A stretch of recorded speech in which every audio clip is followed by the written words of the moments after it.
Olá, muito boa tarde a todos. Gostaria de compartilhar duas parábolas com vocês. A parábola dos talentos e a parábola dos trabalhadores da vinha, e trazer uma aplicação para a nossa vida. As duas parábolas estão em Mateus. Vamos começar no capítulo 25, a parábola dos talentos. Pois será que um homem, ausentando-se do seu país, chamou os seus servos e lhes confiou os seus bens? A um deu 5 talentos e a outro deu 1, cada um segundo sua própria capacidade, e então partiu. Sublinhe essa parte. Cada um segundo sua própria capacidade. Verso 16. O que recebera 5 talentos saiu imediatamente a negociar com eles e ganhou outros 5. Do mesmo modo, o que recebera 2 ganhou outros 2. Mas o que recebeu 1 saiu, abriu uma cova e escondeu o dinheiro do seu senhor. Depois de muito tempo, voltou o senhor daqueles servos e ajustou conta com eles. Então, aproximando-se o que recebera 5 talentos, entregou outros 5, dizendo: Senhor, confiaste-me 5 talentos, eis aqui outros 5 talentos. Disse-lhe o Senhor: Muito bom, servo fiel. Foste fiel no pouco, sobre o muito te colocarei. Entra no gozo do seu Senhor. Sublinhe essa parte. Fiel no pouco. Verso 22. Aproximando-se também o que recebera 2 talentos, disse: Senhor, 2 talentos me confiaste. Aqui tens outros 2 que ganhei. Disse-lhe o Senhor: Muito bom, servo bom e fiel. Foste fiel no pouco, e sobre o muito te colocarei. Entra no gozo do seu Senhor. Sublinhe também aqui essa parte. Foste fiel no pouco, igual a de cima. Verso 24, continuando. Chegando por fim o que recebera 1 talento, disse: Senhor, sabendo que és homem severo, e que ceifas onde não semeaste, e ajunta onde não espalhaste, receoso escondi na terra o seu talento, aqui tens o que é seu. Respondeu, porém, o Senhor: Servo mau e negligente, sabias que ceifo onde não semeei, e ajunto onde não espalhei? Cumpriria, portanto, que entregaste o meu dinheiro aos banqueiros, e ao voltar receberia com juros o que é meu.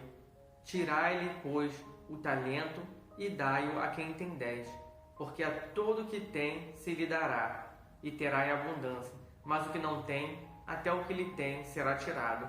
E o servo inútil, lançai-o para fora nas trevas, ali haverá choro e ranger de dentes. Vamos agora para Mateus capítulo 20, verso 1, e vamos ver a parábola dos trabalhadores da vinha. Porque o reino dos céus é semelhante a um dono de casa que saiu de madrugada para assalariar trabalhadores para sua vinha. E tendo ajustado com os trabalhadores 1 denário por dia, mandou-os para a vinha. Saindo pela 3ª hora, viu na praça outros que estavam desocupados, e disse-lhes: Ide vós também para a vinha, e vos darei o que for justo. E eles foram. Tendo saído outra vez, perto da hora 6ª e da 9ª, procedeu da mesma forma. E saindo por volta da hora 1/10, encontrou outros que estavam desocupados, e perguntou-lhes: Por que estivestes aqui desocupado o dia todo? Responderam: Porque ninguém nos contratou. Então disse ele: Ide também vós para a vinha. Ao cair da tarde, disse o senhor da vinha ao seu administrador: Chama os trabalhadores, paga-lhes o salário, começando pelos últimos e indo até os primeiros. Vindo-os da hora 1/10, recebeu cada um deles 1 denário. E ao chegarem os primeiros, pensaram que receberiam mais, pois também estes receberam 1 denário cada um. Mas, tendo recebido, murmuraram contra o dono da casa, dizendo: Estes últimos trabalhadores trabalharam apenas 1 hora, contudo, os igualaste a nós, que suportamos a fadiga e o calor do dia todo? Sublinhe essa parte. Os igualaram a nós. Verso 13. Mas o proprietário, respondendo, disse a um deles: Amigo, não te faço injustiça, não combinaste comigo 1 denário? Toma o que é seu, vai, pois quero dar a este último tanto quanto a ti. Porventura não me é lícito fazer o que eu quero com o que é meu? Ou Ou são maus aos seus olhos porque eu sou bom e faço bem a eles? Assim os últimos serão os primeiros e os primeiros serão os últimos, porque muitos são chamados, mas poucos escolhidos. Eu vejo aqui no versículo 14 e 15 que a generosidade, que a graça supera o mérito. Todos aqueles trabalhadores foram chamados para trabalhar pelo mesmo salário. Só que uns trabalharam mais horas e outros trabalharam menos horas. Um denário era um dia de trabalho, um salário de um dia de trabalho, de sol a sol, o trabalho no campo.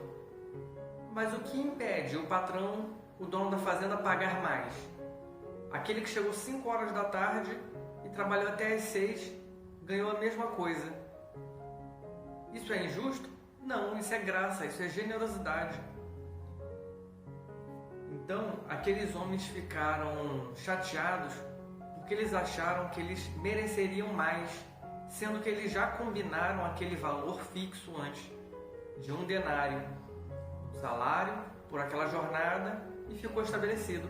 Os outros que vinham atrás ganharam o mesmo que ele. Então a insatisfação daqueles homens é porque eles não queriam ser iguais aos outros. Verso 12: os igualastes a nós. Não importa que você pague mais para quem está embaixo, contanto que ele não chegue e se iguale a mim. Se você quer subir o ordenado dele, tem que aumentar o meu. Eu quero estar distante dele, não quero ser igual a ele. Por que você está igualando ele a mim? Eu vejo isso aqui acontecer. Eles estão querendo se destacar uns dos outros, não querem se sentir iguais. Mas com isso eu vejo Jesus dizendo que a graça, a misericórdia, a generosidade é superior ao mérito e à meritocracia. Com a graça alcançamos coisas que com mérito próprio nós não alcançamos. E acreditar no mérito próprio, no esforço que eu vou lá e consigo fazer as coisas, acreditar só nisso, sobrevalorizar isso, é muito bom para o ego do ser humano, porque a gente se sente forte, capaz, eu sou bom, eu que fiz, eu que alcancei. E por que você vai igualar o outro a mim? Não, eu quero ser superior. E o texto fala que nós devemos fazer o nosso melhor. Fazer o que a gente foi chamado para fazer, na hora que a gente foi chamado para fazer, e a recompensa fica com Deus. Os ladrões da cruz, os dois que estavam um de cada lado de Jesus, um escolheu se arrepender e foi salvo no último dia da sua vida da condenação. E a pessoa que cresceu no Evangelho,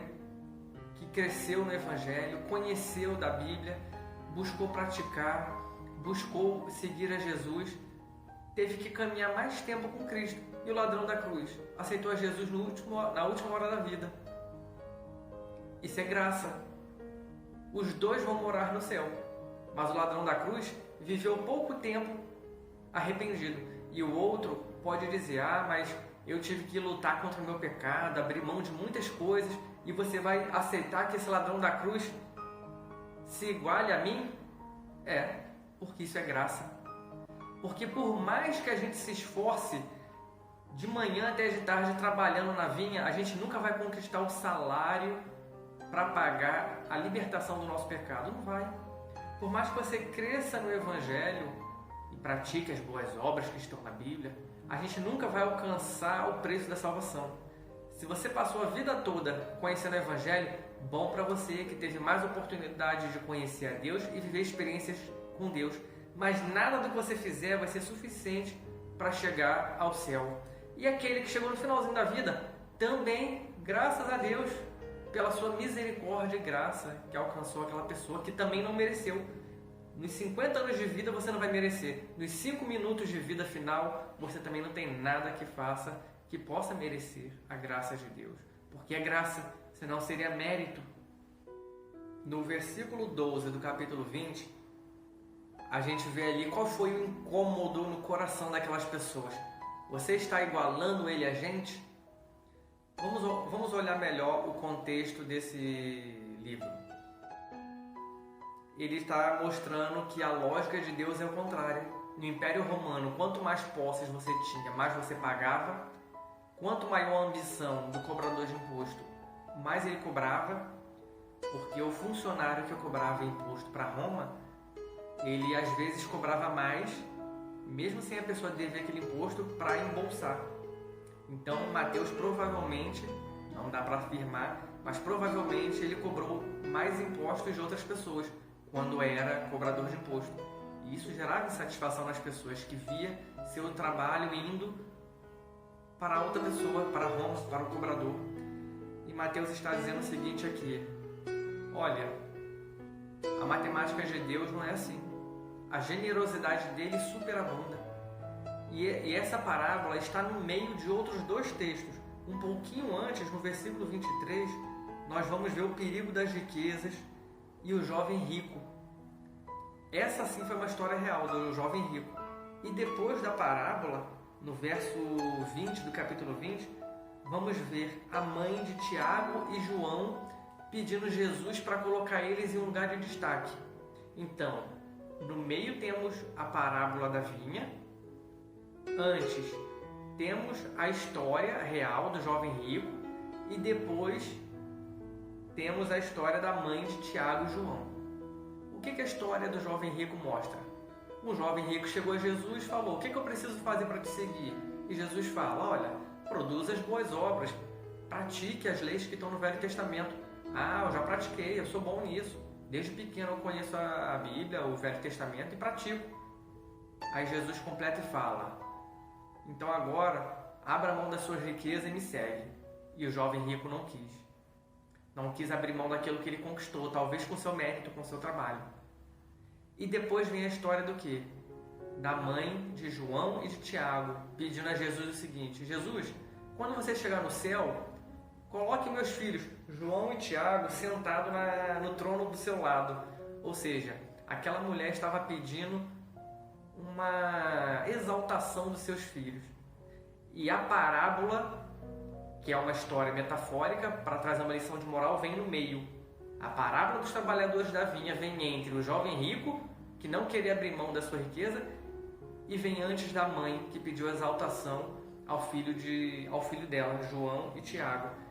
Isso para mostrar o quê? Que no reino de Deus não existe riqueza adquirida com esforço, com herança, e não existe intercessão de uma mãe pedindo para o seu filho ser exaltado. Deus age com graça. O texto diz também que todos podem alcançar esta graça. Isso inviabiliza aquele orgulho daquele jovem rico, que talvez se achasse merecedor, e invalida aquele orgulho daquela mãe que achava que seu filho tinha o mérito, o dever de ser exaltado diante de Jesus, sentar-se do lado dele. E agora, voltando para outra parábola, no capítulo 25, a parábola dos talentos. Lembra que eu mandei frisar o versículo 15, que diz: a cada um segundo sua própria capacidade. O dono daqueles bens dividiu as posses com seus funcionários para administrarem, cada um conforme sua capacidade. Então, aquele dono, que no caso aqui seria uma parábola comparando com Deus, Deus conhece as nossas capacidades, as habilidades, os dons que Ele nos deu e o que a gente pode fazer com aquilo. Então isso mostra que Deus conhece a quem Ele entrega os seus dons, entrega as suas missões, os seus trabalhos para fazer. Se chegou na nossa mão a fazer alguma coisa, alguma ordem, alguma instrução, alguma direção de Deus, é porque Ele acredita que nós somos capazes. Não porque a capacidade está em nós, mas porque Ele nos dá esta capacidade. Então, no versículo 15, esta é a primeira coisa que eu friso aqui. Deus sabe a quem Ele está dando cada uma das coisas. No verso 21 e 23, Ele fala para aquele servo que produziu 5 e 2, a mesma coisa. Disse-lhe o Senhor: muito bem, servo bom e fiel. Foste fiel no pouco, e sobre o muito te colocarei. E no verso 23 ele diz a mesma coisa. Disse o Senhor: muito bem, servo bom e fiel. Foste fiel no pouco, sobre o muito te colocarei. Mas nós, humanos, somos muito matemáticos, a gente quer colocar tudo em tabela e hierarquizar as coisas. Existiam 3 servos, um que recebeu 5, um recebeu 5, outro recebeu 2 e outro recebeu 1. Nós colocaríamos essas pessoas em uma hierarquia. O que recebeu 5 é mais importante, o que recebeu 2 está um pouquinho mais abaixo, o que recebeu 1, tadinho, está lá. Mas veja como Deus falou com eles no verso 21 e 23. Ele falou para o que recebeu 5: foste fiel no pouco. Mas esse foi o que ele deu mais. Ele tinha 8, deu 5 para um e ele foi fiel no pouco. E no outro que tinha 2, foste fiel no pouco. Porque aos olhos de Deus que está acima, todos nós somos pequenos, somos humanos, falhos. Deus dividiu parte dos dons deles, parte da missão dele, mas ele continua sendo soberano. Olhando lá de cima, o homem que recebeu 5, 2 e 1, todos estão no mesmo nível aqui embaixo. Todos somos humanos iguais, limitados, que dependem da graça e do dom de Deus. Nós não temos em nós mesmos a capacidade. Eu não sou melhor porque eu sou o dono e nasci com 5. E você não é inferior porque você nasceu com 2 ou o outro nasceu com 1. Nós nascemos com nada, condenados pelo pecado. Se não fosse a graça de Deus nos salvar e nos confiar 5, 2, 1 talento, habilidades, o que seria de nós? Então aqui eu vejo Deus falando com todos eles: vocês são iguais. Parecido com aquela outra parábola que a gente acabou de ver, não foi isso? Dos trabalhadores da vinha? Vamos continuar. No verso 26 ele responde para o servo que escondeu o tesouro embaixo da terra: servo mau e negligente, omisso, deixou de fazer o que ele poderia ter feito. Ele não precisava multiplicar de 1 talento para 2, para 3, para 4. Ele não precisava. O objetivo ali não era multiplicar a riqueza daquele Deus para fazê-lo mais rico. Não era multiplicar a riqueza daquele Senhor para que ele fosse mais rico. Era dar utilidade àquele talento que Deus lhe deu. Não esconder o talento que há em nós, dado por Deus. Não negligenciar, não ser omisso. Não é uma avaliação aqui no seu trabalho, uma avaliação de desempenho. Não é este o foco aqui. Não é quem produz mais vai ser melhor visto no reino de Deus, não. Porque lembra da outra parábola? Quem começou a trabalhar às 6 da manhã e parou às 6 da tarde, ganhou a mesma coisa do que aquele que chegou às 5 da tarde e trabalhou até às 6? Não é o quanto você trabalha e quanto você produz. Não é em questão de produtividade que está sendo avaliado. É a questão da entrega, a dedicação que você tem com as coisas que recebe. Você foi chamado para trabalhar 6 horas da manhã até 6 da noite para Deus? Ótimo, você vai ter mais oportunidade de experimentar. Você se converteu criança e vai passar a vida toda até partir desta conhecendo Deus? Ótimo, vai ter mais oportunidade de experimentar Deus. E aquele que se converteu no final da vida? Ótimo, naqueles últimos 5 minutos vai ter a graça, da oportunidade, da misericórdia de conhecer a Deus. Assim são esses que recebem 5, 2 ou 1 talento. A lição aqui é: aos olhos de Deus, todos somos iguais. Quem recebe 5 talentos, quem é bispo, pastor, apóstolo, seja o que for, o dom, o ministério, chamado da pessoa. E você que é um evangelista, porteiro da igreja, que recebe as pessoas, aperta a mão, serve um copo d'água, ou você que limpa, ou você que... Não importa. O que Deus confiou a você, a mim, é para a gente fazer com diligência, fazer com dedicação.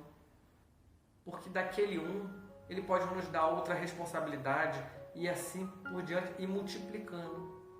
Se não fosse assim, como que o Evangelho teria chego de Jerusalém até aqui, no nosso continente?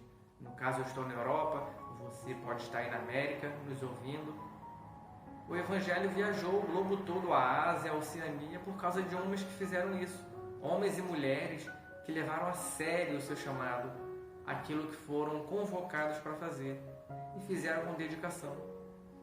O que recebeu um talento não precisa ser mais produtivo que o que fez 5. Não é uma competição entre si. Todos caminham junto. Você recebeu 1, outro recebeu 5. Vamos crescer junto, porque no final todos vamos receber o mesmo prêmio, que é a salvação. Não existe salário diferente. Você recebe um salário mínimo, eu recebo 2, ele recebe 3. O pagamento de Deus é a graça. E a gente só está aqui porque a gente recebeu aquilo que a gente nem merecia, nem fizemos por merecer.